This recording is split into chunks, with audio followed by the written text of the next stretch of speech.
Hi everyone, good to be here today. It's been a while since I was last at a maiden event, so it's good, and it'll be good to hear how Made Futures went for all of you. So this session is sort of following on from that, really, to talk about how you can position your business as an employer of choice, really. But these tips will go beyond that, and it's not just about recruitment, it's benefiting your business as a whole. So if I can just move that on, it's not moving on. Typical. Yasmin, am I controlling the screen? I think I am, aren't I? Oh, there we go. Bit slow. So first things first, just a little introduction to me. I'm one of the owners of the Partners Group, as Joe said. We're a PR and digital marketing agency based in York. And we've spent 33 years working with manufacturing businesses across the UK and in a variety of sectors, building products, food processing, marine, engineering. Our very first client extruded PVC profiles to make window frames, and that was 33 years ago, and our manufacturing client base grew from there. We're currently working with a cereal processing company, an industrial lubricants manufacturer, some of you may know, Rocol, who are a Made in Yorkshire member, an integral blinds manufacturer, among others. So we've worked with a number of manufacturers over the years. In terms of why your employer brand matters, as I said, today is about storytelling as a tool for building your brand among potential recruits, but actually telling the positive stories about your business will have benefits beyond that. It'll help keep your business in the minds of potential customers. If one day you're looking to sell, it can help you attract potential buyers. It has all sorts of benefits of just being more visible and being visible for the things that you want to be visible for. Controlling your own reputation has a lot of benefits. Why does your employer brand matter? I think because attracting the right staff can be tough for any business, but for manufacturing businesses, I know a lot of people are struggling to get the right calibre of people coming through. And also because having people coming to you rather than you having to go out and find them is much more cost effective for you as a business. And because it won't just support staff attraction, recruitment, telling the positive stories about your business will also help with your retention too, because reminding your team, talking to your team about why your business is a good place to work, pulling those stories out and reminding them is always good for your existing team to see and to be reminded of. So today, we haven't got very long, but I am going to quickly take you through 4 things to think about, which will help elevate your profile as a business and your brand as an employer. So dead easy, just 4 things that you need to do. Not a problem at all. So in terms of the first step, it's looking at how your business stacks up and looking at your business objectively and thinking about how it appears to potential recruits. And for that, I don't just mean looking at the business from your point of view. It's about thinking about the people that you're aiming to recruit and looking at the business from their perspective. And if you're not the right person to do that, then it's good to find the people who are. So just think about the type of people you want to recruit, the roles you want to recruit for, what level those roles are at, and then try and look at the business through those people's eyes, or get people who fit that profile to take a look at it objectively and give you some information, some feedback. For example, what will people see when they Google your business? Will they see good, positive news about the company? Or is the last time that the business was in the news or visible the time that there was a fire at the factory 7 years ago? If that's what's coming up when people search for your business, it might be time to just have a bit of a rethink and look at the stories that you're telling and take control of that narrative rather than it controlling you. Does your company even show up in a Google search is a good question to ask, because if not, that's something as well to start thinking about. So research I was looking at this week was saying that when looking for jobs, about 64% of people will research a company's background online before they apply. I thought it might be higher actually, but anyway, 64% was the number that they gave. So how does your website stack up when people find it? Does it look like a vibrant business with great opportunities for career progression? Does it look like a business where things are happening, where you're winning new work, where you're launching new products, doing exciting things? Or is the most recent story on your news page from 2018? It's those little things which it's quite easy to forget when you're in the day-to-day, you're doing what you're doing, you're busy, you don't always take that step back and look at the business objectively from an outside perspective. You know what's going on in the business, you're in it, but thinking about that from an outside perspective, what's showing up for people? Does it look like a great place that they would want to work? And also revisiting those same questions, but looking at your competitors. So are their websites great? Are they showing up in Google searches? Are they pipping you to the post when it comes to getting all of the best people, because they are active and visible, and looking like a better bet from a recruitment point of view? Excuse me. So step one is to take a good look at whether the external image of your business reflects what's happening inside it, really, and making sure that through the eyes of the people you want to attract, the business is looking good, and stacking up. So that's step one. The next step is to understand really what's great about working at your company. Do you know what's great about working at your company? Do you know what people value and what people benefit from by being part of your team? If not, and if you're recruiting, now would be a really good time to find out, because that's what you want to package up and project to the outside world. You want people to know that you're a great place to be, and you want them to know the reasons why you're different, why you're unique, why you're special. The research that I mentioned earlier also says that the most important factors people consider when they're looking for a role, 48% look for an easy commute, 47% look for work-life balance, and 35% look at the company culture.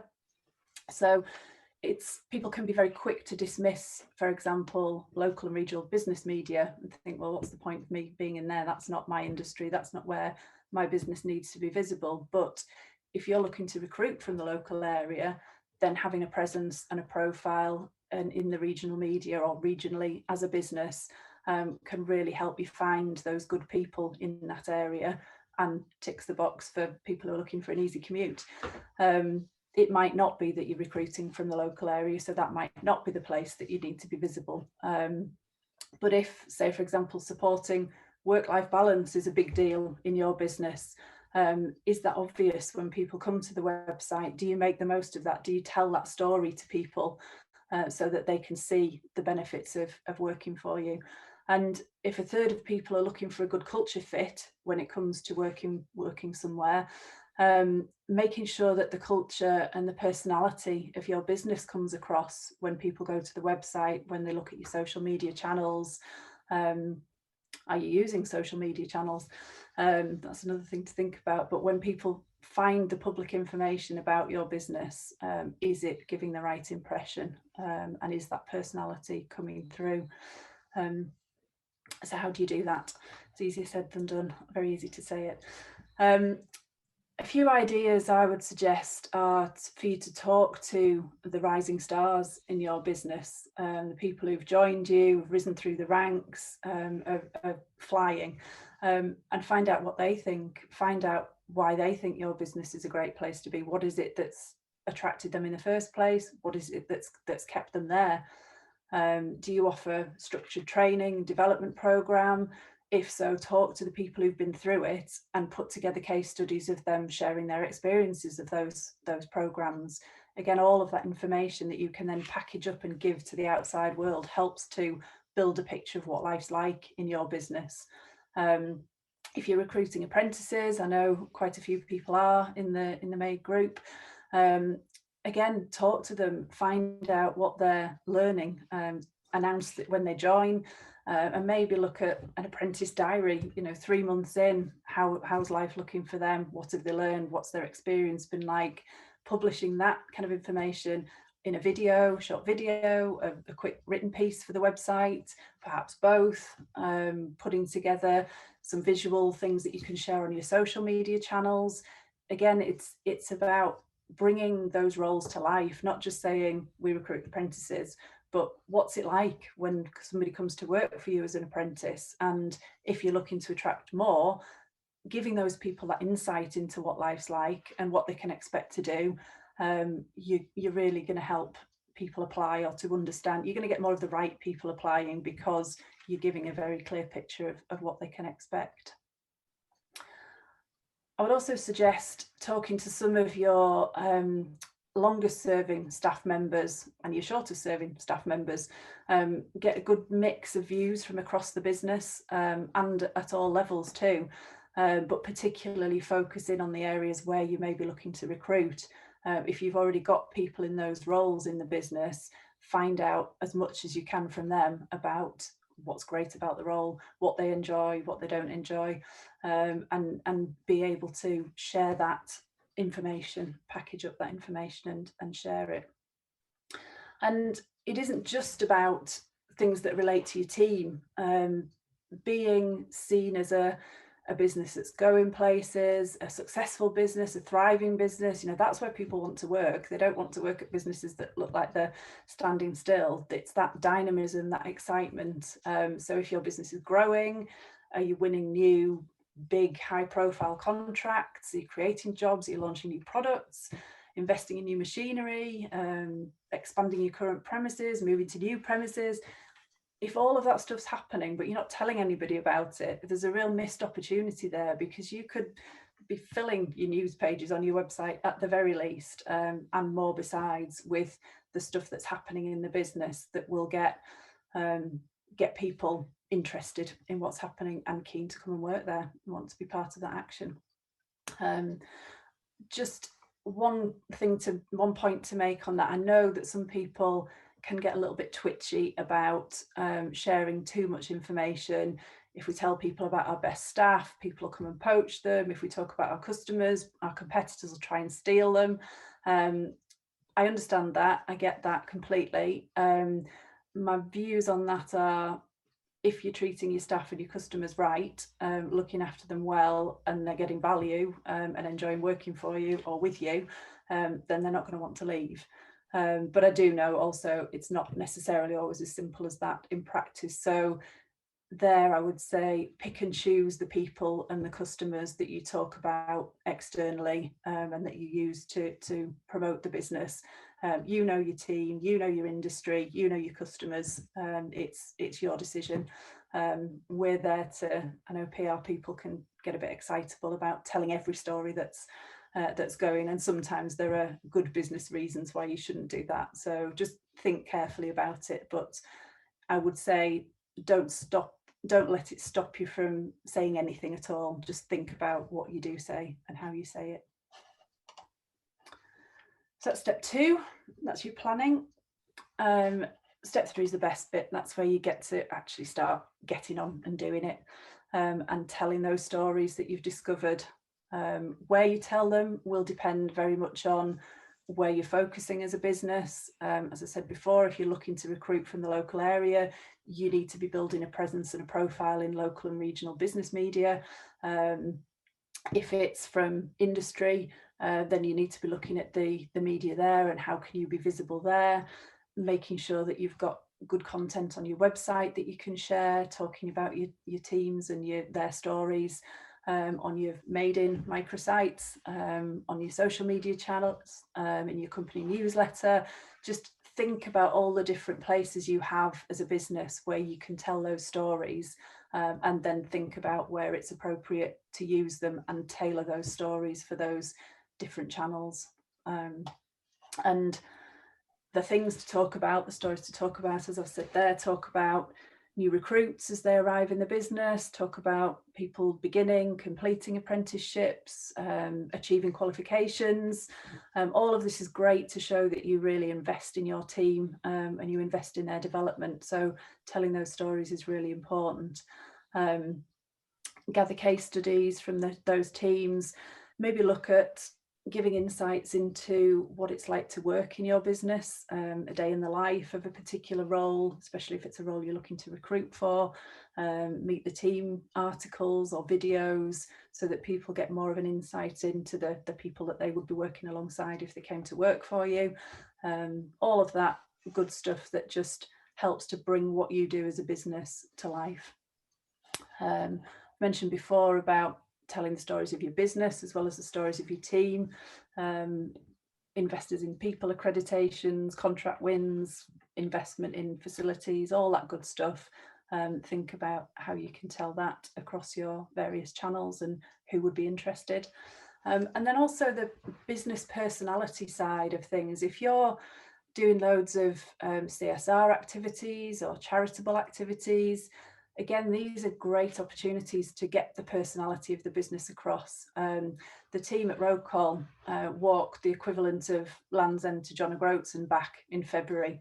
And they did it as a team building initiative, an internal initiative where they were going out for walks, logging their miles, taking photos, sharing them within the team, but also telling that story externally is a really good thing to do, a really positive thing to do, because it gets across some of that sense of what it's like to work at Road Call, and what it's like to be in the business. We've had some great media coverage for that story. We've featured it in their newsletter, on their website, on social media, and all of that. It isn't just about the business story that you're telling, it's about the kind of human side, and what you're doing beyond that. So think about what, again, go back to what a potential customer, a potential employee on this occasion, if we're talking about positioning the business as an employer of choice, think about what recruits would want to hear and see, and make sure that you're sharing that kind of information. And then just a note on careers pages. I see a lot of companies have careers pages, and it's essentially just a list of jobs, which is fine. But there's a lot that you can do with the careers page than just have, here are the roles we're recruiting for. It's quite easy to overlook, but it can be a very powerful tool. We spent some time with a client recently digging into what it's like to work in their business, not just talking to the owners, but talking to the people in the team as well. And we discovered some absolute gems. We discovered things that the owners didn't know their team valued about working at the company. Some of the things they thought were benefits weren't as important as some other things that people mentioned. So from that, we're now creating a landing page on their website, which is dedicated to careers and working in that business, and telling the stories of those people in the team and why it is that the variety of work that they're doing is what keeps them there, the various things that came out of those conversations, making sure that that's there and visible for other people to see. So if you have a job section or a careers section on your website, just think about, could you do more with that? Could you make that more of a glimpse into working at your business and what that's like? Surely landing on a page that screams the sky's the limit will appeal much more than a list of roles to people, or being greeted by a friendly face saying, I love working here because I learn something new every day. Just little snippets like that. They might not seem very much, but they really do help to show what it's like, get the personality of your business across, and attract the right kind of people. And making sure, again, that you're sharing that. If it's on your website, make sure that you're sharing it across your social media channels too. And then the final step, it's really important to understand, if you're doing all of this good stuff, you need to know what's working and what isn't. I think a LinkedIn feed, a company LinkedIn feed that is sales post after sales post after sales post, is unlikely to get too much interaction. If you start showing the human side of your business, I bet you'll start seeing more interaction and engagement. When we look at the analytics of the clients that we're working with, and look at which stories get most engagement, it's 9 times out of 10, I would say, it's the human interest stories. Again, giving Road Call as an example, they put a social media post, an April Fool's social media post out talking about how they were launching the world's first ever multicolored cutting fluid. That was one of their best performing posts in the last month, just because it shows personality and humour, and that's the kind of thing that people connect with beyond the buy our products because we're great type messages. So over time, make sure that if you are posting things on social media, that you're looking back to see which of those posts are performing well, and then think about content that people are engaging with. Are people going to your website? Dig into the analytics on your website and see, are they visiting the jobs page? Are they staying there, or are they bouncing straight off? Are they staying on the website to have a good look around and find out more about the business? That's what you want. You want people to come to the site because they're interested and stay because they're engaged. So think about what you've got on there and make sure that you understand how people are interacting with that content, because that will help you shape future content. It's not a quick win. I'm sorry, it's not a silver bullet. It does take time to build that reputation and to build that profile, but it is worth doing. Here are a couple of examples of clients that we've worked with in this particular company after 12 months of really making a concerted effort to think about what was great about working in their business and communicating that. They're seeing more engagement with the business, but more importantly, they're seeing the right kind of people approaching them, and they're getting the caliber of people that they want to attract into the business coming to them rather than them having to go out and find them. And likewise, with this business, they're saving money on recruitment fees because, again, they've got the right kind of people knocking at their door rather than them having to go out and find them and pay lots of money for the privilege. So it's not a silver bullet, but it will work. And yeah, that's it from me.